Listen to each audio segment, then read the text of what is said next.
Monkey pox ये बीमारी आजकल बड़ी सुर्खियों में आई हुई है और लोगों को पता नहीं है ये मंकी पॉक्स के बारे में।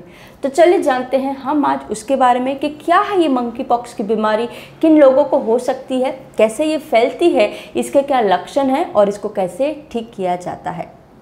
नमस्कार दर्शकों, स्वागत है आपका मेरे इस YouTube चैनल और मैं हूं आपकी होस्ट डॉक्टर तन्वी मयूर पटेल, एंडोक्राइनोलॉजिस्ट यानी कि हार्मोन विशेषज्ञ डॉक्टर, मुंबई से। आज हम बात करें ये मंकी पॉक्स वाली बीमारी के बारे में। देखिए, अगर हम बात करें तो ये मंकी पॉक्स जो बीमारी है ये फैल रही है एक प्रकार के वायरस से, और ये जो डबल स्टैंडर्ड DNA वाला वायरस है ये कहीं ना कहीं मिलता जुलता है स्मॉल पॉक्स यानी चेचक और काउ पॉक्स वाले वायरस से। अगर हम इस वायरस की खोज पड़ताल की बात करें तो 1958 में सबसे पहले ये वायरस की जांच हुई थी बंदरों में, और 1970 में सबसे पहला केस आया था सामने जो इंसानों में था, वो था डेमोक्रेटिक रिपब्लिक ऑफ कॉन्गो यानी सेंट्रल अफ्रीका में। देखिए, वैसे तो चेचक यानी स्मॉल पॉक्स की बीमारी 1980 से एज पर WHO इरेडिकेट हो चुकी है और वो बीमारी ज़्यादा नहीं पाई जाती, लेकिन ये मंकी पॉक्स वाली बीमारी जो है ये आजकल बड़ी ही सुर्खियों में आई है। अच्छी बात यह है कि अगर हम चेचक यानी स्मॉल पॉक्स की बात करें तो उसके कंपैरिजन में मंकी पॉक्स वाला वायरस थोड़ा कम संक्रमकित है और साथ ही साथ इसकी जो बीमारी है वो थोड़ी कम घातक भी है। और भी एक अच्छी बात ये भी है कि जिन मरीजों को पहले स्मॉल पॉक्स हुआ था या तो उन्होंने स्मॉल पॉक्स का वैक्सीनेशन लिया था, कहीं ना कहीं थोड़े हद तक वो वैक्सीनेशन मंकी पॉक्स के लिए थोड़ी बहुत फ़ायदे कारक भी आती है। तो कहाँ से आता है ये मंकी पॉक्स वायरस? देखिए, आइडियली ये जो मंकी पॉक्स वाला वायरस जो है एक जूनोटिक डिजीज़ था, यानी ये सबसे पहले आया था बंदरों और इंसानों में से लेके ह्यूमंस में। बंदरों के अलावा ये वायरस कुछ और भी रोडेंट्स है, फिर जो स्क्विरल्स है उसके अंदर भी पाया गया था।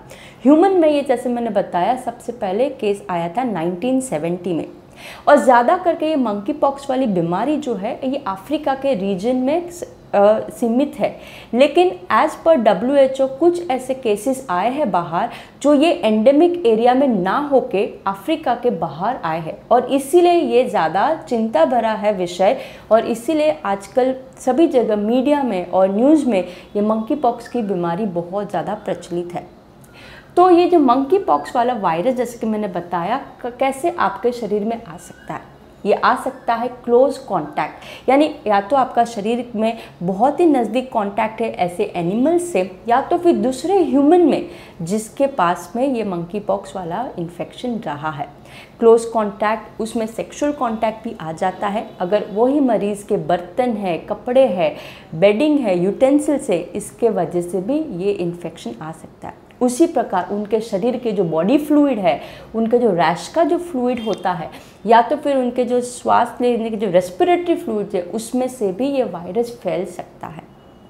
अगर वायरस आपके शरीर में आ जाता है तो उसके बाद में आपको इन्फेक्शन के लक्षण आने को कम से कम 6 से 13 दिन लग सकता है। इसको हम कहते हैं इंक्यूबेशन पीरियड। कुछ डेटा में इंक्यूबेशन पीरियड 5 से 21 दिन तक का भी दिखाया गया है। अब क्या होते हैं लक्षण?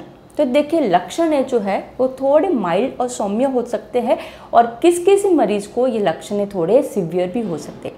खास करके उन मरीज जिसको डायबिटीज़ है, छोटे बच्चे हैं, या तो प्रेग्नेंट गर्भवती महिला है, बड़े बुजुर्ग है, या तो फिर जिनका किडनी का ट्रांसप्लांटेशन हुआ है, या तो फिर और कोई इम्यूनोसप्रेसेंट वाली गोलियों का इस्तेमाल करें, जैसे HIV मरीज़ पे और TB वाले इन्फेक्शन वाले मरीज़, उनके शरीर में ये संक्रमण थोड़ा ज़्यादा गहरा भी हो सकता है।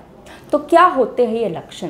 तो लक्षण में हो सकता है आपको बुखार आ रहा है, आपको सिर दर्द हो रहा है, पूरा शरीर में दुख रहा है, आपके मसल्स, जोड़े, स्नायुओं में दर्द हो रहा है, और आपके शरीर में रैशेस आ रहे हैं। और सबसे पिक्यूलर इसका लक्षण है वो है लिम्फेडिनोपैथी, यानी आपके शरीर में जो लिम्फ नोड्स है उनका एनलार्जमेंट वाले रैशेस भी आ सकते हैं। तो ये सभी लक्षण हो सकते हैं। अगर आपको ऐसे कोई लक्षण हैं तो कुछ 2 से 4 हफ्तों के लिए ये लक्षण टिक भी सकते हैं, और अगर ऐसे लक्षण हैं तो प्लीज़ आप आपके नज़दीकी डॉक्टर के पास तुरंत जाइए, और हो सकता है वो PCR वाली टेस्टिंग करा के इसकी जांच पड़ताल भी कर सके। और अगर ये इन्फेक्शन पॉजिटिव आता है तो उसको ठीक कैसे करते हैं? इसका इलाज जो है वो वही दवा है जो स्मॉल पॉक्स के लिए एज पर यूरोपियन स्टैंडर्ड में एक्सेप्ट किया गया था, और ये दवा का नाम है टेकोविरिमेट सिगा। और ये दवा स्मॉल पॉक्स और जैसे कि मैंने शुरुआत में बताया काउ पॉक्स के इलाज में भी काफ़ी हद तक फ़ायदे करती है। साथ ही साथ ये दवा के साथ में आपकी ओवरऑल जो हेल्थ है वो आपके डॉक्टर मैनेज करेंगे। आपका शुगर रहेगा तो उसको मैनेज करना पड़ेगा, और कोई बैक्टीरियल इन्फेक्शन ना हो उसका भी खास ख्याल रखना पड़ेगा। तो ये हमने बात की कि मंकी पॉक्स वायरस क्या है और ये बीमारी कहाँ से आई है, कैसे फैलती है, क्या लक्षण हैं और कैसे इसको ठीक किया जाता है। अगर आपको इस वीडियो के द्वारा अच्छी जानकारी मिली है तो लाइक बटन पर ज़रूर क्लिक कीजिए, और प्लीज़ ये वीडियो को और लोगों को शेयर कीजिए ताकि सही इन्फॉर्मेशन सही लोगों को तक पहुंच पाए। आप मेरे साथ बने रहे उसके लिए धन्यवाद। अगली बार वापस मिलेंगे कोई एक नए इंटरेस्टिंग टॉपिक के साथ। तब तक आपकी सेहत का ख्याल रखिए। नमस्ते।